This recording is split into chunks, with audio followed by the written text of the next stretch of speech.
Hi, I'm Nico from the Holochain core team. I have two updates for you.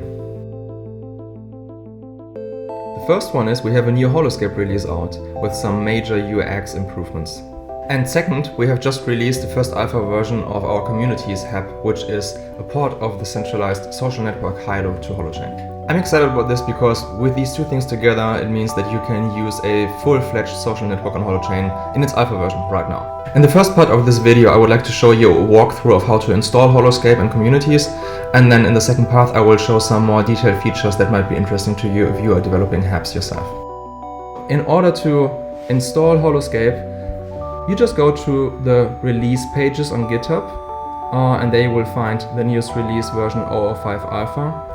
And below here in the assets section, we have two archives, one for macOS and one for Linux, that you can just download and unpack. I did that here already, so I have the zip file here and I unpacked it to this Holoscape macOS app bundle. So now, first of all, if you just try to run it like this, you will see an error, which is because we haven't signed this binary yet. I guess for the next release, we will have an Apple developer account and we will put out signed binaries signed by the Holochain Foundation. For now, until then, you will just have to right-click or two-finger tap on this bundle and then choose open. And then in the dialog that appears, choose open again. There we go. So in this new version, we have included a little intro that shows when you first start it up, a little description of what this is. So what is Holoscape? Holoscape is our full node deployment of Holochain. So basically, to set it in context, there are two different ways of how people can use or will be able to use Holochain apps.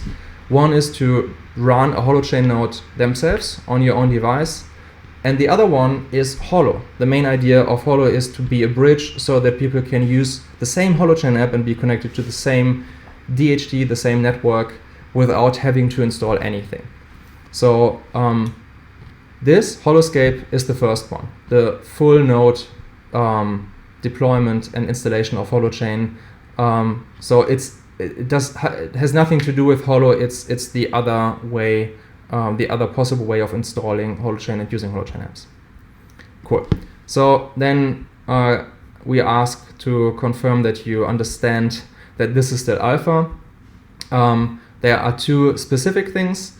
One is that you should understand that in this alpha version, we are using Sim2H with the Sim2H server mainly so we can debug the network. So the Sim2H server is basically like a central Ethernet switch, if you will. It's not a server. It's not like it's not storing anything that is important for the network to work. It is already decentralized in that way that all data is stored and also validated on all these nodes that are part of a DHT. But all network traffic gets routed through this one central point, and the main reason for us for doing so is so we can easily debug the network, and we log messages that are going through so we can make sense of what's going on.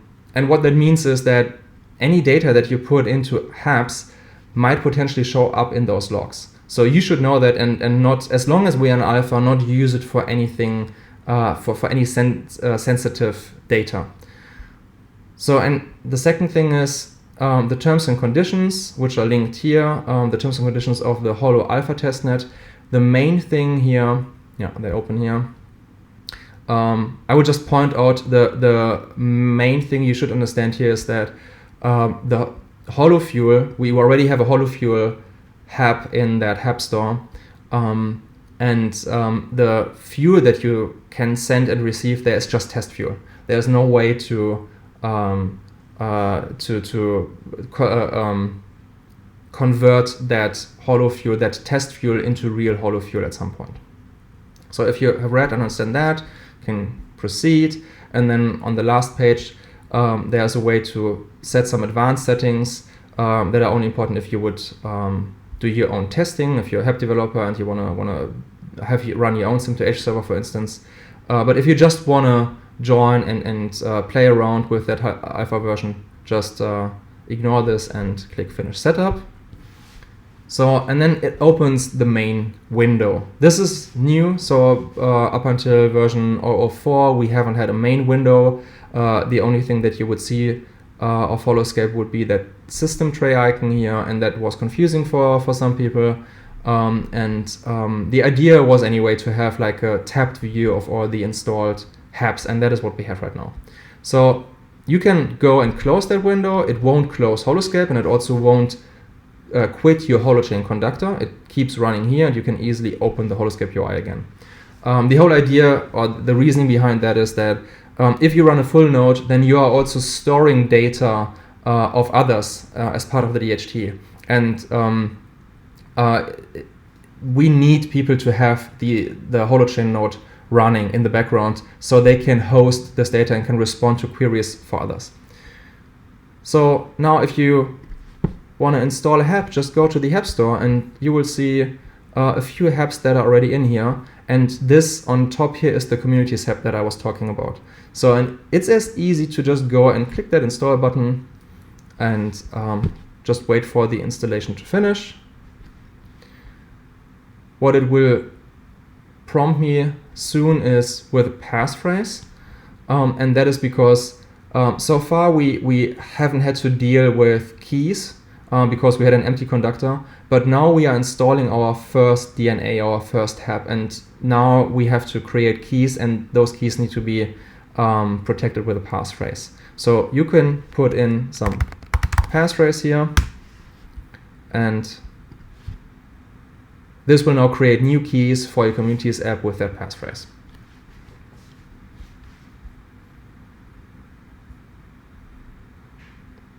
Cool. So now Communities is installed. You see Communities shows up here, and what you also see is below here there is something going on. You see some numbers and communities show up.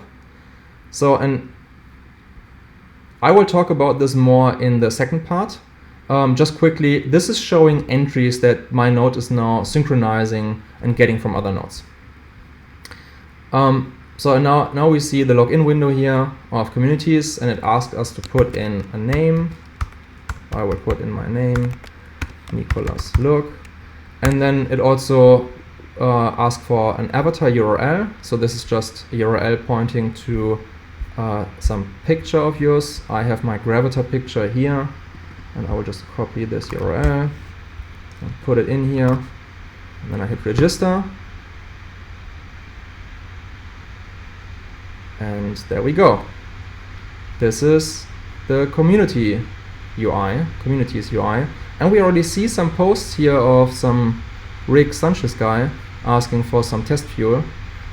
So this is it. You can now go and use this hApp and comment on posts or create your own post. Hey, I'm on post. So, and you see when I post, this also increases the number here below. So this is basically it.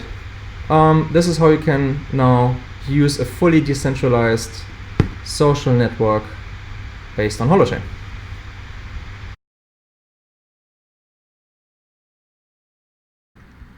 Everything it is installing and all the configuration is stored in a config directory.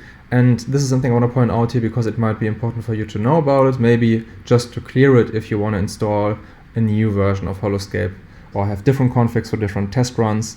So reveal config directory here is what you might want to know that exists, because it will open a Finder or an equivalent browser on your system to point to exactly that directory, which is an XDG compliant path in library application support for macOS.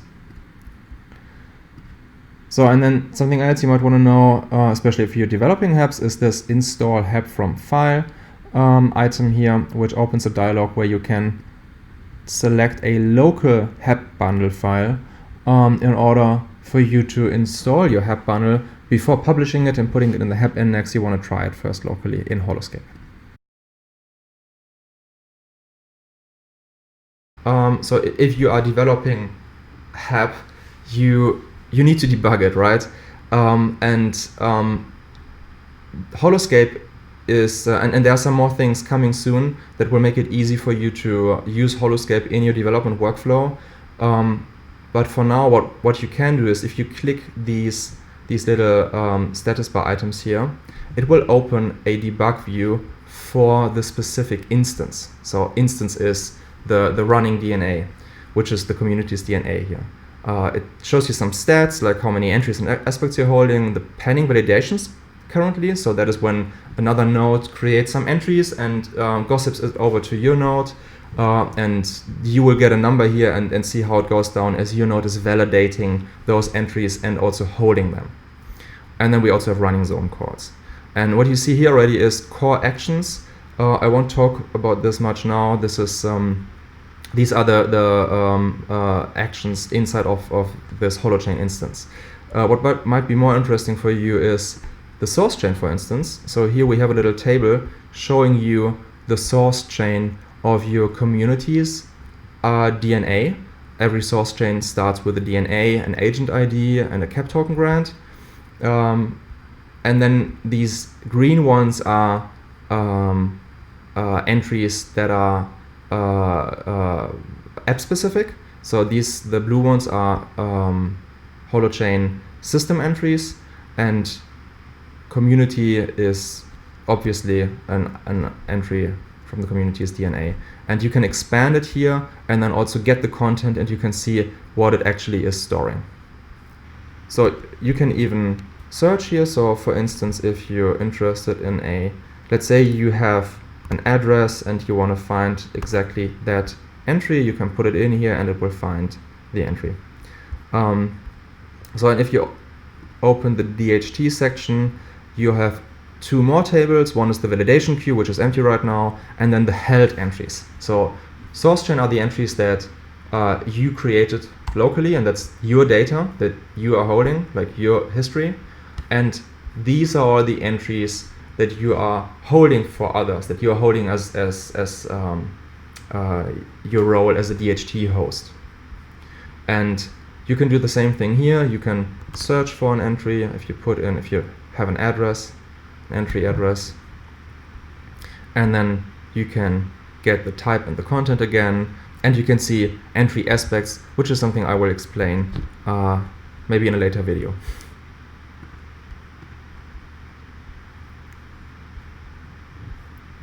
Cool. So this is the debug view. Now this is for debugging the DNA. If you want to debug the your UI, you can do that as well, just by clicking, like selecting or having one active UI and pressing Ctrl-Shift-I. This will open the DevTools in what is your Electron window here, and you can go and see what's going on in your JavaScript of your UI. Cool, this is it. I hope you found this helpful or interesting. If you have any questions or feedback, or if you find bugs, please report them to the forum. I will put all the necessary links here in the description. So last thing left to say, happy holidays, see you next year.